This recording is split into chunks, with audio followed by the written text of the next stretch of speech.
salam cerdas untuk siswa-siswi Indonesia. Assalamualaikum warahmatullahi wabarakatuh. Salam sejahtera untuk kita semua. Perkenalkan, nama saya Gladys Retno Maharani, SPD MPD. Biasanya saya dipanggil Teacher Eno. Kali ini kita akan membahas tentang sistem hukum dan peradilan nasional. Kita mulai yang pertama, yaitu tentang pengertian dari sistem hukum. Pengertian sistem. Menurut Kamus Besar Bahasa Indonesia, sistem adalah susunan satu kesatuan yang masing-masing tidak berdiri sendiri, tetapi berfungsi membentuk kesatuan secara keseluruhan.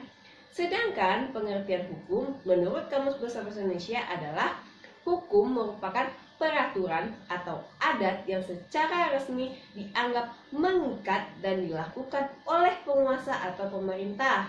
Undang-undang, peraturan dan sebagainya untuk mengatur pergaulan hidup masyarakat dan keputusan yang ditetapkan oleh hakim.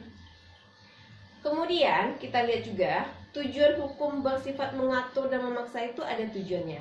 Yang pertama yaitu mengatur pergaulan hidup manusia secara damai, menciptakan atau mencapai keadilan, yaitu unsur daya guna dan kemanfaatan. Kemudian mengabdi tujuan negara yang intinya mendatangkan kemakmuran dan kebahagiaan rakyatnya. Sedangkan fungsi atau tugas hukum bisa kita lihat.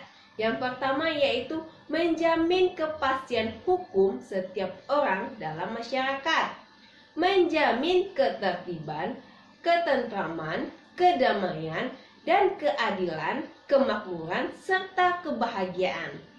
Kemudian yang terakhir, menjaga agar tidak terjadinya perbuatan main hakim sendiri dalam masyarakat. Ciri-ciri hukum ada dua. Yang pertama, adanya perintah ataupun larangan. Kemudian, perintah dan larangan itu bersifat memaksa dan mengikat semua orang. Kita masuk lagi penggolongan hukum.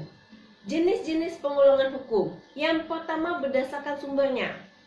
Ada hukum undang-undang, hukum adat, hukum kebiasaan, hukum jurisprudensi, hukum traktat, dan hukum doktrin. Sedangkan berdasarkan bentuknya ada dua, hukum tertulis dan tidak tertulis.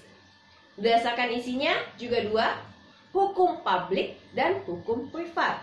Berdasarkan tempat berlakunya yaitu hukum nasional, internasional, asing, dan hukum gereja.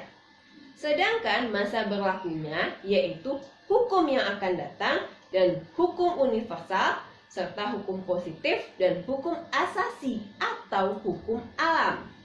Berdasarkan cara mempertahankannya, ada hukum material dan hukum formal.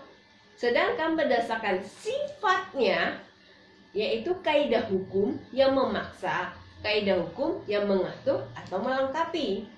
Kemudian yang patut kita pahami itu adalah hukum publik dan hukum privat. Apa bedanya?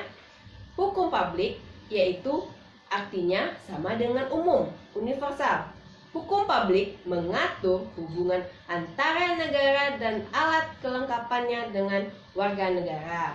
Apa saja hukumnya? Hukum tata negara, hukum administrasi negara. Sedangkan hukum privat yaitu artinya sama dengan warga negara, pribadi, sipil. Hukum privat sering disebut dengan hukum perdata. Sumber hukum perdata atau privat adalah BW, yang dalam arti luas mencakup hukum dagang dan hukum adat. Apa saja contoh hukum privat? Hukum perorangan, hukum keluarga, hukum kekayaan, hukum waris, hukum dagang, dan hukum adat. Sumber-sumber hukum juga terbagi atas dua, yaitu hukum material, di mana keyakinan dan perasaan hukum individu dan pendapat umum yang menentukan isi atau materi hukum, di mana isi atau materi hukum dapat bersumber dari nilai agama maupun kesusilaan, kehendak Tuhan, dan jiwa bangsa. Sedangkan sumber hukum formal merupakan perwujudan bentuk isi hukum material yang menentukan berlakunya hukum itu sendiri. Sedangkan hukum formal yaitu seperti undang-undang, kebiasaan atau hukum tak tertulis, jurisprudensi, traktat, dan doktrin. Tata urutan peraturan perundang-undangan Indonesia yang pertama yaitu Undang-Undang 1945, Undang-Undang Peraturan atau Pemerintah Pengganti Undang-Undang, Peraturan Pemerintah, Peraturan Presiden, dan Peraturan Daerah. Oke, cukup sekian dulu materi kita hari ini. Mohon maaf apabila ada salah kata. Assalamualaikum warahmatullahi wabarakatuh.